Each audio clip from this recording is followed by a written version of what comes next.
School's in session, and I think I'm gonna be put to the test. Here to prove that the most intimidating things come in small packages. Rachel versus Guy Kids winner, Gibson Borelli, winner of Kids Barbecue Championship, Tyler Zager, and their sidekick, the incomparable Sunny Anderson. You're going down, Bobby! Yeah!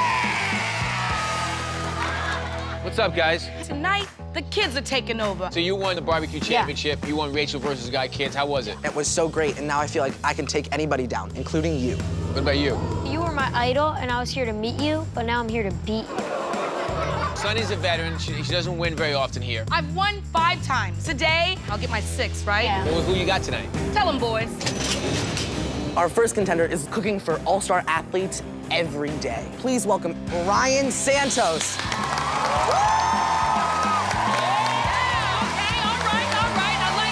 Our next contender owns 3 successful restaurants. Chef Claud Beltran.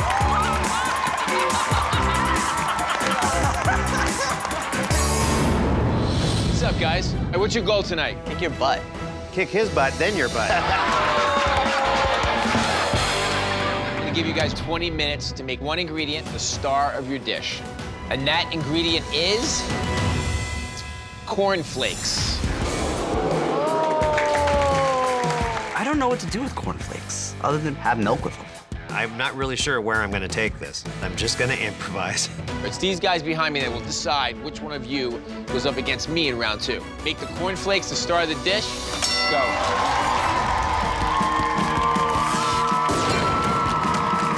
Why not cook cornflake fried chicken? Ryan, how you feeling over there? Like a rock star. What are you making? Cornflake fritters. You're gonna need a sauce, right? I'm making my sauce right now. And what is better than peanut butter and jelly? How are you gonna make it into a sauce? I'm gonna pipe it on the plate. 15 minutes to go. Mint down. I blend up the mint, canola, and sugar until everything is broken down. It's gonna add a nice freshness to my corn fritters.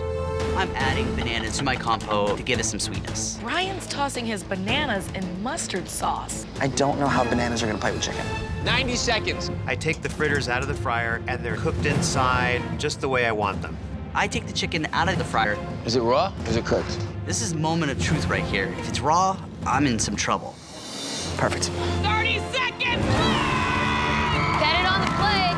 Time's running out, so I spoon some sweet mint oil, place the fritters on top of the banana, and finish with one more component of color, red gummy fish. The last thing I need to do is just add color to the plate. 10, 9, So I add arugula, 7, 6, and then I put my banana compote on top of my chicken. 2, 1.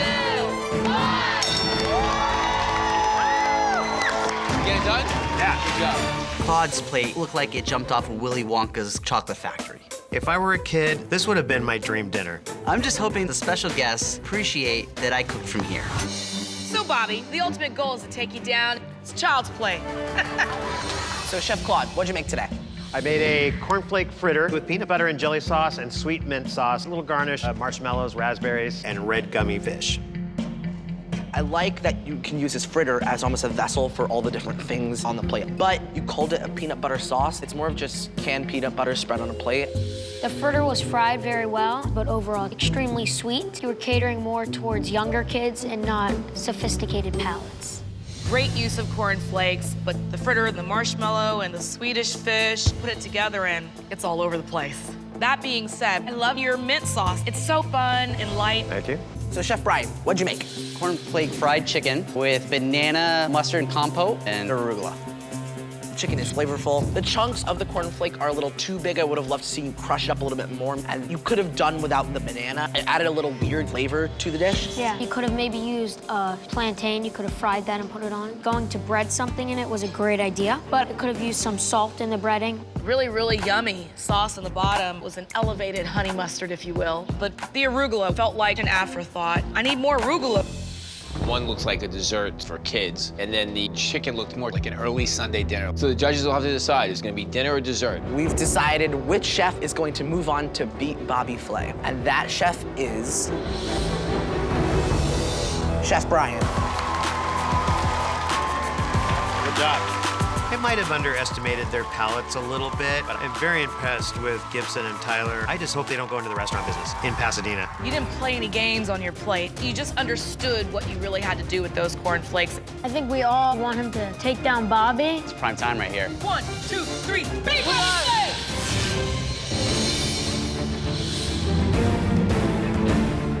All right, Chef, congratulations. Well, let's get to it. What is your signature dish? My signature dish is beef quesadillas. What? Beef quesadillas.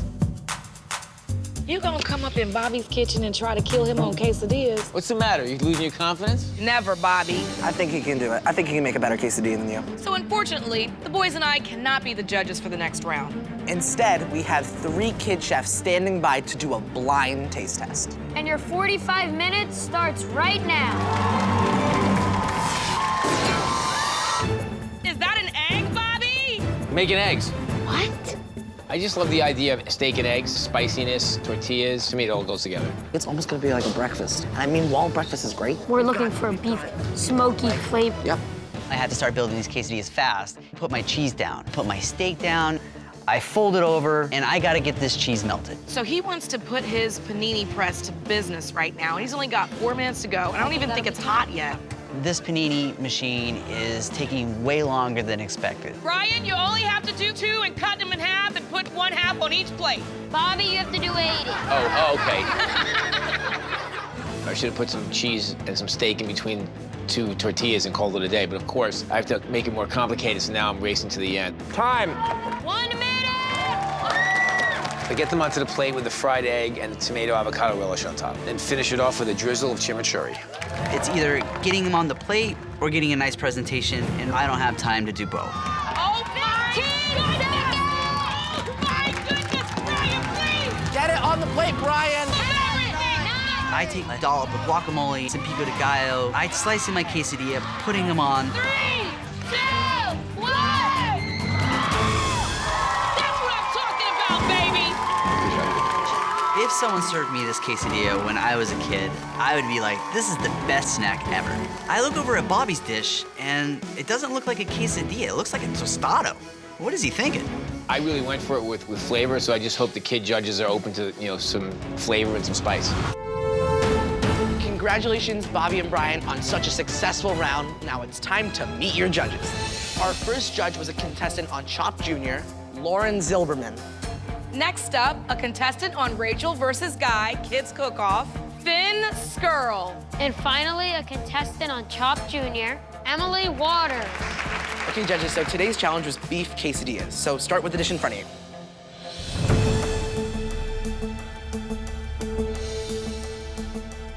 All the flavors complement each other. I also like how the steak was cooked. Although the salsa could have been a little bit thinner, it was quite chunky. The egg went really well with the quesadilla. I'm a huge fan of that, but it could have been a bit spicier and had a touch more salt.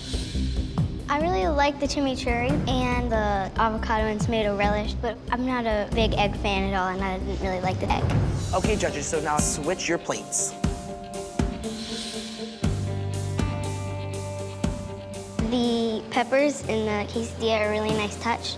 They make it a little sweeter, but I like quesadillas to be melted, and this is good, but it's not cooked as much as I like it to be. The steak was tender, but I feel like the guacamole could have been a little bit more seasoned, and the cheese was really good, but it could have had more. I like how all the flavors nicely complemented each other. The pico de gallo was nice, but I like my steak to be more cooked, so I didn't really enjoy that. There can be only one winner, so I'm gonna hand you these cards to decide who that winner is. I know my quesadillas needed to be baked a little bit more, but I have all the flavors there. It could still go both ways. Brian had some melting issues, but not all the kids were into my eggs, so it's anyone's game. The judges have voted. And the winner is... Bobby Flay.